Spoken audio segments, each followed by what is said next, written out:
in this report, you really highlighted these exit pops. What did you like about these exit pops and what they have here? Yeah, I think they're great. Now, not every advertiser is going to be in a position to use these simply because of, some platforms, some traffic platforms have rules against sending traffic, to pages that have exit pop-ups on them. But if you're getting traffic from somewhere that where you have the opportunity to use exit pop-ups, these guys do it in a really, really simple and brilliant way.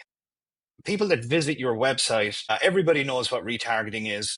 So a second visitor is far more likely to convert than a first time visitor. What that means is the minute someone visits your website and leaves, they're actually far more likely to buy if you can get them back again. So the conversion rates on repeat visitors are higher than the conversion rates, generally speaking, than first time visitors. So you want, just because someone comes to your page and leaves, that doesn't mean that they're not a buyer. It doesn't mean that they're not going to buy. It doesn't mean that they, have decided never to buy. It's quite the opposite. They just, for whatever reason, were not in a position to buy right now. They were not in a position to invest in your advertising at this moment in time.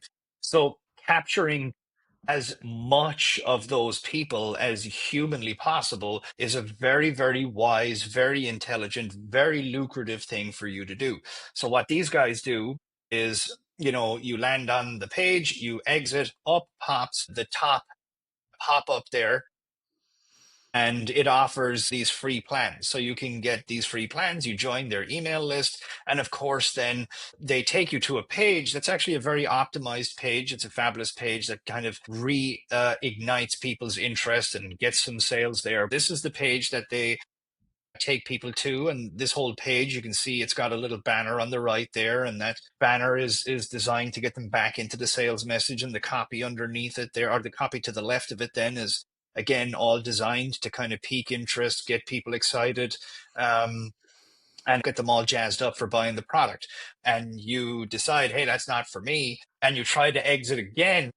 They even go another step by giving you another opportunity to opt in, which I think is really smart. And they're not doing it for the fun of it. They're doing it because it works.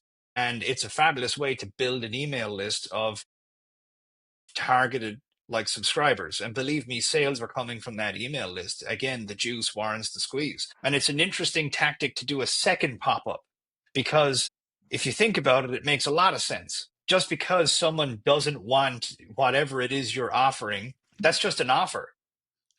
So what they're essentially saying is, I'm not interested in that offer. So they say, okay, well then how about this other offer? And I would love to know the actual numbers on that second pop-up. And I'd love to know the conversions on it, but I think it's just very smart. It's a very fabulous way of building an email list off the same ad spend. Whether you capture that data or not, whether you capture those leads or not, it's the same amount of money.